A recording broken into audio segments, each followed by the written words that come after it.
Hello and welcome back to News from Nowhere, Scotia's weekly news podcast talking about the headlines shaping Scottish politics from week to week. Today is Sunday, the 7th of June. My name's Coll McCail and we have a lot to get through this week. I'm actually quite excited to record this week's podcast, which is not to say, Sam and Rory, that I don't look forward to seeing you every Sunday. Sam, how are you getting on? Yeah, I'm good, thanks. Been at a wedding on the weekend, so just absolutely knackered, but lots of very interesting stories to discuss today. Rory, what about you? How's your weekend been? Also knackered, but it's more physical. I was playing rugby league yesterday and I am battered and bruised, but worth it for the win. So I'll take that. How about you, Cole? I'm good. Excited to get into some of these stories. I think that before we do talk about some of the major stories, a couple of things to mention. As ever, Scotia has a Patreon where those of you who enjoy our work can support our output for as little as the price of a pint a month. We're going to launch a fundraiser in the coming days, and any spare change you do have would be enormously appreciated in order to sustain our content. Scotland does, after all, really need better media to uncover some of the stories that we're going to be talking about over the next half hour or so. We also have a mailing list and a WhatsApp channel, the link to both of which you will find in the show notes. If you don't have any spare change at the end of the month to donate to Scotia, please do review the podcast wherever you're listening. It really does make a difference. So if you could take a couple of seconds to do that just now, we would be enormously appreciative. Before I bring Sam and Rory in to discuss some of the more substantive stories this week, I'm going to run through a couple of headlines that we're not going to dwell on, but nonetheless I think are of interest to our listeners. Let's start with the upcoming by-election in Aberdeen South, where the SNP's candidate Richard Thompson has confirmed his support for both the Jackdaw gas field and the Rosebank oil field, confirming the SNP's pivot, if you like, to petro-nationalism once again, having committed to oppose further extraction in the North Sea under Nicola Sturgeon. Richard Thompson was, of course, the MP for Gordon between 2019 and 2024, so hardly a surprise that someone who comes from that part of the world, perhaps in an election which has been dubbed the oil and gas by-election, would pivot to such politics. In other news, Reform UK in Parliament this week opposed a £25 price cap for away football fans. That's interesting because Reform were the only party to oppose the Scottish Greens amendment. Scottish Labour, it must be said, did abstain, but Reform in a by-election, the Hamilton, Larkhall and Stonehouse by-election, ran quite heavily a year ago on the idea that the alcohol ban should be lifted at games. So this is perhaps evidence that that populist insurgency that carried Reform to 17 MSPs in May is already beginning to fall away. In other news, Holyrood has rejected the prospect of a public inquiry into Peter Murrell's embezzlement from the SNP, that £400,000 that the former chief executive pocketed over a period of 10 years, beginning in 2012. That inquiry was rejected with Scottish Green Party votes edging it over the line. The SNP and the Greens, of course, opposing Scottish Labour's motion, somewhat unsurprisingly. Some new research from the University of Edinburgh, and this is quite interesting, into voting patterns at May's election has suggested that Reform performed relatively better in areas with visible socio-economic pressures. They perform best in semi-urban areas like Scotland's Central Belt, so areas which lie close to but outside where power itself lies. 18% of their vote on the constituency ballot came in some of the most deprived areas, 16% in more middle-class areas and 12% in the least deprived areas. Those statistics were backed up by some numbers from YouGov this week, who published quite a detailed post-election study. Reform support, according to that YouGov post-election study, was strongest among what they call low education voters with manual occupations and low household incomes. That's in stark contrast to Scottish Labour's support, who performed best among educated upper-class homeowners, while the Scottish Greens won the 16 to 34 age range outright, as well as private renters outright. So some quite interesting statistics there. And wrapping up with a couple of other points, we're returning to Peter Mandelson, who is the ghost that for Scottish Labour will not go away. Douglas Alexander, the current Scottish Secretary but previous Trade Minister, his first external meeting as Trade Minister was with a representative of Peter Mandelson's consulting firm Global Counsel. That took place promptly after he became a minister, and it wasn't declared. Mandelson and Alexander are close. In fact, Alexander credited Peter Mandelson with his return to Parliament in July 2024. And in fact, Douglas Alexander isn't the only Scottish Secretary to be praising Peter Mandelson. In disclosed WhatsApp messages this week, Ian Murray was also revealed to have congratulated Mandelson on his appointment as US ambassador. What a wonderful appointment, wrote Ian Murray. Finally, the STUC have suggested that a 2% wealth tax on Scotland's 10 richest people could raise $500 million per annum, funding 11,000 teachers, 12,000 nurses, 13,000 firefighters, or 17,000 care workers. That comes, of course, as the Scottish Government tries to fill this £5 billion black hole. So some quick fire news stories there before we move into our proper long form segments this week, which are going to be data centres. It's a story which is emerging across Scotland and gaining traction. Scotland currently has 22 data centre proposals across the country, and they're in the news this week as a result of budding opposition to two of these proposed developments. A £2 billion investment in the Borders west of Duns. That's a project which is owned by the local landowner and Roxburgh Estates, as well as a second 600 megawatt data centre which is proposed to be built near Auchtertool in Fife.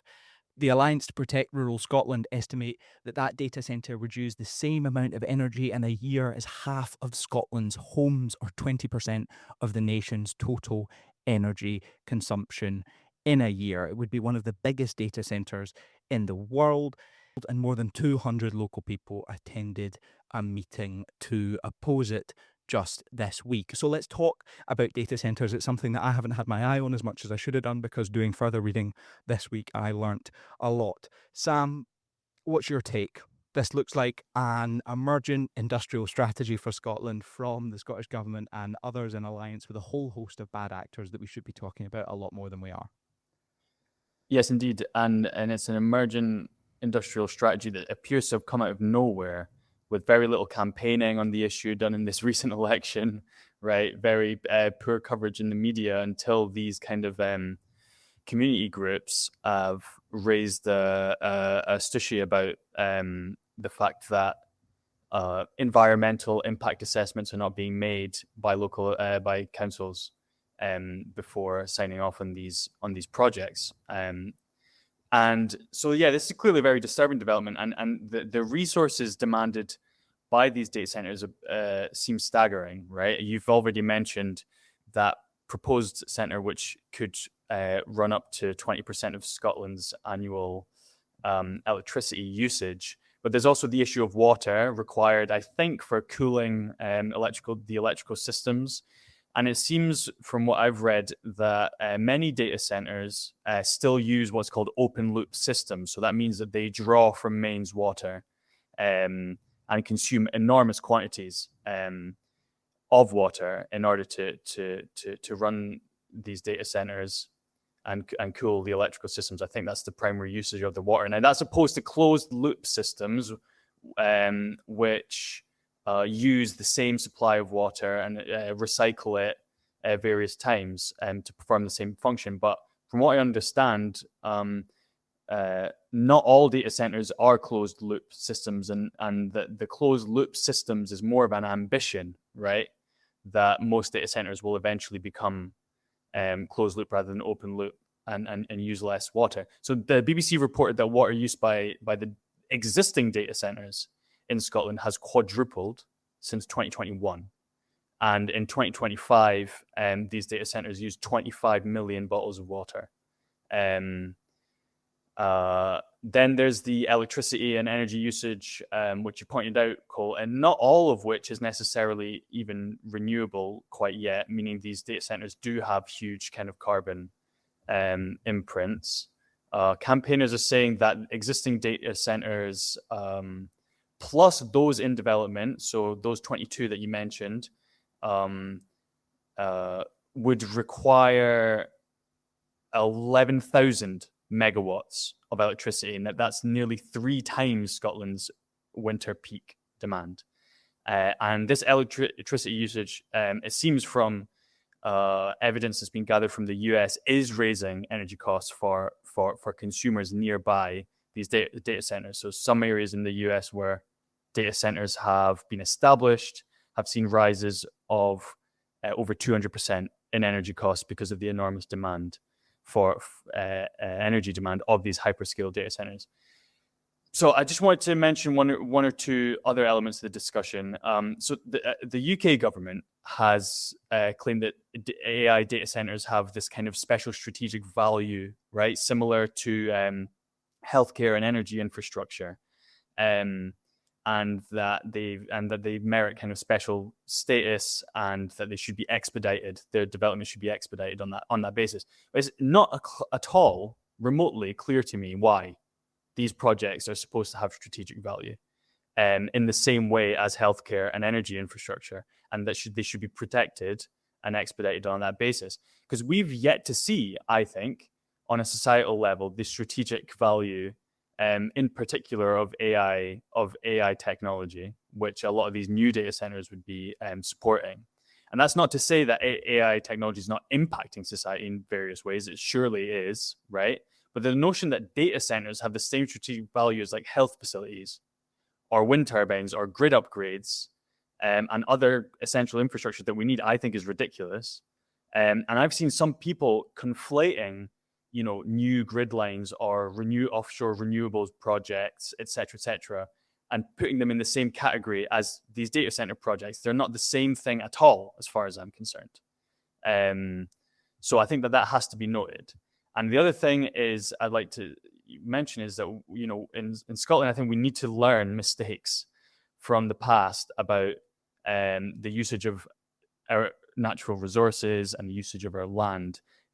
If it's the case that Scotland's going to play a central role in this industry, the state must capture a worthwhile proportion of that value, given that it's our resources and infrastructure sustaining it. And I'm not just talking about a few hundred skilled jobs here and there, right? I'm talking about state-owned share in the value that these behemoth projects generate. And I don't know the policy or technical details about what shape that should take, but for me, that's essential.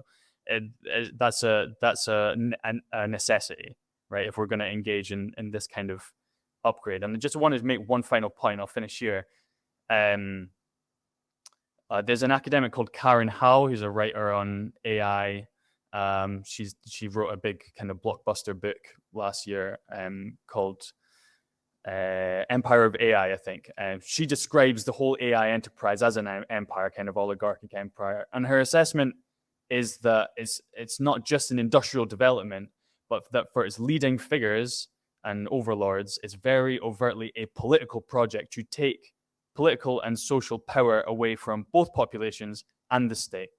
And that's what the people in these communities across Scotland are experiencing and fighting against, not just in Scotland, but across the whole world. And in fact, it seems as though in the United States that the anti-data center movement is one of the biggest kind of cross-class social movements that they've experienced. And so I think that, on the left, there needs to be a recognition that this is going to be a huge issue, and that it also poses an opportunity to have very, very serious, important conversations about natural resources, industrial development, the stake that the people and the state has in these kinds of developments, the use of land, etc., that are extremely necessary to have in this country. So, I think that activists should be prepared to get involved in these kinds of, community efforts to resist data centers and see what kind of political capital can be made there. Yeah, I think you're absolutely right, and it's a very, very important point you make regarding employment, and I want to touch on that before I bring Rory in, right? And that is to say that this data center in Auchtertool is proposed as an alternative to the Mossmoran ethylene plant for local people as a workplace, right? The Mossmoran ethylene plant, which was owned by ExxonMobil, which closed recently, and 400 jobs went with it. The latest example of that wave of deindustrialization that we have talked about sweeping the east coast of Scotland. What the people of Mossmoran and Auchtertool are now being offered as opposed to a just transition, is a data center, which once again is owned abroad, or at least in service of foreign interests, in the same way that Exxon were the beneficiaries of the most modern ethylene plant. Big tech will be the beneficiaries of the Octortool data center, which will provide nowhere near the level of skilled employment that Exxon did. Right, we're talking about perhaps a few hundred jobs in construction, but far fewer beyond that. Similarly, there is a data center proposed on the site of the Ravenscraig Steelworks, right? So increasingly, what this tech boom is emerging as is an alternative to old industry without any of the employment beneficiaries.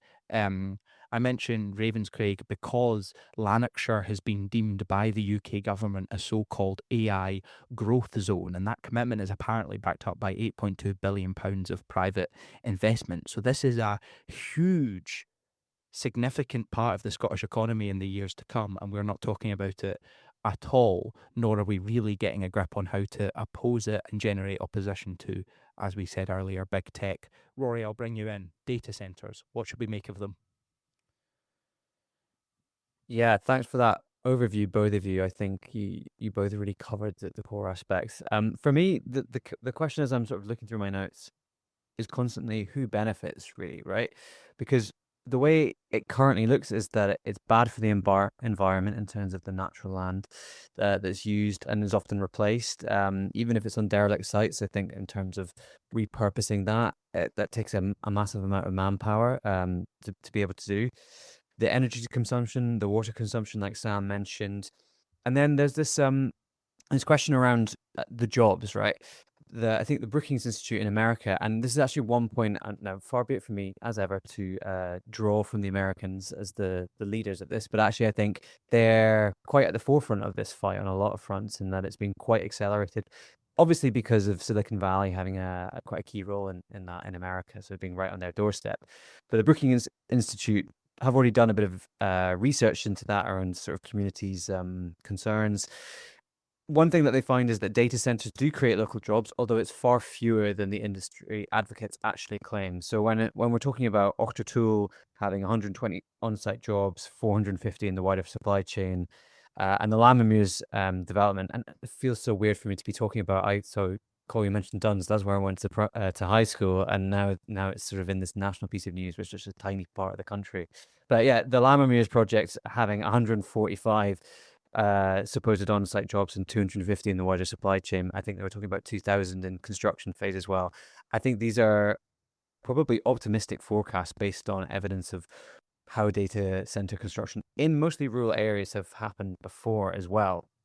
So I have questions around who actually benefits from that, and who's actually got the necessary skills in those local areas to be able to fulfill those jobs around management of the data centers. I think there's one thing to say, oh, we'll provide these jobs, but when there aren't already routes into jobs, particularly in tech industries in Scotland, I think that's a big question to be asked. Rural areas as well are also suffering from sort of depopulation. Places like the Borders, Inverclyde being another place as well, where young people are leaving in swathes. There's not enough housing to support people who want to take up jobs in those areas. I remember my teachers in Duns commuting down from Edinburgh, even though the Borders is a lovely place to live in many regards. There's other questions around public transport and connectivity for those sorts of people. When we already have a really bare bones public infrastructure, to then sort of plonk this sort of advanced development into communities which are really struggling in terms of that public infrastructure, I think is a big ask. It's almost sort of, trying to run before you can walk type thing. Now, I don't think we should necessarily treat the data centers as bad inherently of themselves. I think there's potential to think about the role that advanced technology plays in the economy.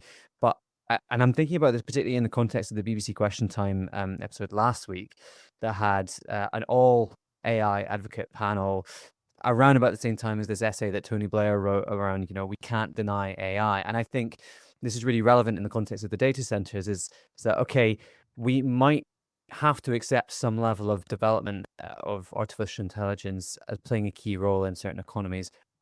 I think we can problematize that too. But the whole point of democracy and local democracy is around our ability to shape what that looks like, our ability to share in that. And so I think this is why the question of who benefits is really quite important, and why the demonstrations, like the 200-person meeting in Octotool, really stands out. It's a really widely and deeply felt issue. And the last thing I think I'd say is that a lot of these corporate warehouses are being dropped on communities who, like I say, that are already struggling with public infrastructure to some degree. Many of whom actually, and I think of the borders in particular here, are beset, to use my colleague Craig DL's words, by corporate wind farms and corporate battery installations, where they're also not seeing the benefits that are being promised. They're also being sort of trampled a bit all over. And I think data centers themselves are popular for politicians because they show up on the GDP and they make numbers look good. So, big line goes up. But they're also the perfect example of GDP in the sense that I don't think it really touches the domestic economy that much. I'm going to come back to who benefits from this, right? The real economic benefit of these data centers to Scotland, I think, will probably be minimal if there's not an ability for us to capture the wealth that's generated by that.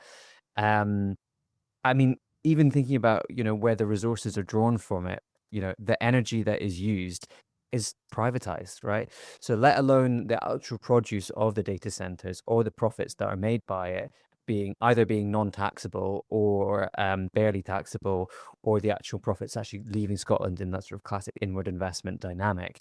The actual resources themselves, like that are being used, are in private hands already, and I think it speaks to this sort of hollowed out economic strategy. Again, it's putting the cart before the horse. It's not joined up thinking, if you ask me. Yeah, I think you're spot on, and you've set me up nicely for the final point I want to make on this question. I mentioned deindustrialization around Mossmoran and data centers effectively cashing in on that, and that speaks to your point about who benefits. I want to read a quote from one of the driving forces behind that Octortool data center, quoted in the Courier, who said, "The location is ideal due to the availability of employment in this area after the unfortunate closure of Mossmoran," right? So it's cashing in, literally, on deindustrialization.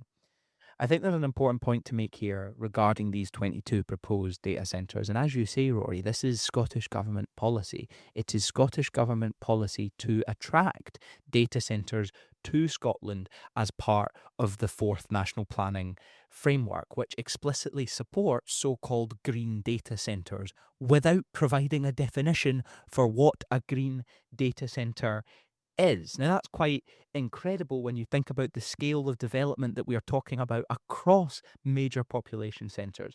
A quote from a Scottish Government spokesperson in The Guardian reads as follows: "Scotland has significant strengths as a location for green data centres, abundant renewable energy, a highly skilled workforce, and a resilient fibre backbone. Our aim is to secure commercial investment in data centres that help drive economic growth while aligning with Scotland's net zero ambitions and delivering benefits for communities." Now, the final three words of that statement might be important: delivering benefits for communities, because there's no indication of what those are from that statement. So we are talking about more than 6.2 gigawatts worth of data center energy across the country, more than, as Sam says, 1.5 times peak power use during Scottish winters. And the environmental point is worth dwelling on. Now, these data centres claim to be green. One proposal in Edinburgh claimed to be green, until it emerged that in actual fact the centre would rely on 200 diesel backup generators, which is the equivalent to 100,000 idling diesel cars. So what's green about these is really, really not clear. We recall green free ports, of course. Scottish Government do like that word, but never assign any meaning to it. And the question of ownership, again, critical, because one of the companies proposing 9 of the data centres across Scotland's central belt is called Apatura Energy. Now, they've never built a data centre or operated a data centre before. They're cashing in on this AI boom, as so many other companies are. They eye an opportunity in a bubble that is going to burst before too long, one might wager. Apature, apparently, were approached by certain leading hyperscalers, and I'm quoting from their CEO in an interview. approached by certain leading hyperscalers such as Amazon, Microsoft, and Google, wanting to get some large stakes in the north of the country where the power is plentiful. Now, regarding Rory's question of who benefits, quite clearly the beneficiaries of these 9 data centres Apertura Energy are building across Scotland's Central Belt are big tech companies, right? Apertura Energy concede as much. And what did they do following this approach by these so-called leading hyperscalers? Apertura Energy hired a former Google exec named Michael Hunter to, and again, I'm quoting Apertura's CEO, design data centers the way Google would have wanted to see it. So we are moulding the Scottish landscape, some of the most remote, idyllic parts of the Scottish landscape for big tech, right? That's out in the open, and the Scottish Government are entirely supportive of it. And these data centres, until recently, haven't made any headlines, despite forming a huge part of Scotland's industrial and economic development in the coming 10 years. Another one of the companies tasked with leading on this data centre development, the ILI Group, is building 3 hyperscale data centres. Their CEO said recently that his move to data centres, because the company was a planning outfit up until recently, was precipitated by, quote, an approach by colleagues in the Scottish Government looking for, quote, good sites for data centres.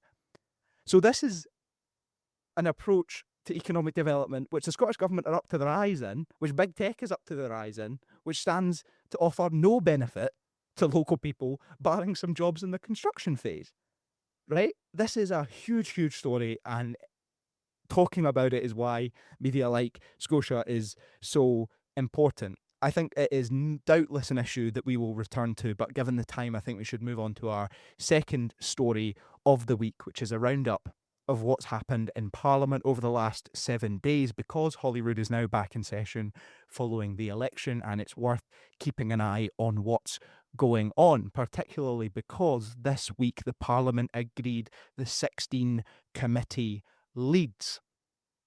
8 of those committees are going to be led by the SNP.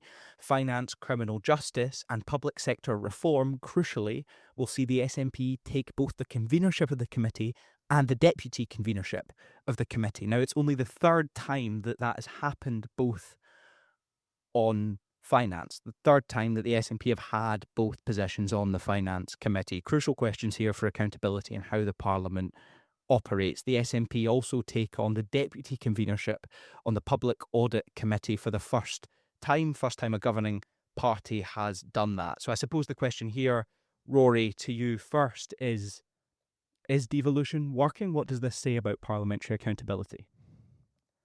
Yeah, it's ironic that it comes in this week of Peter Murrell's scandal. I think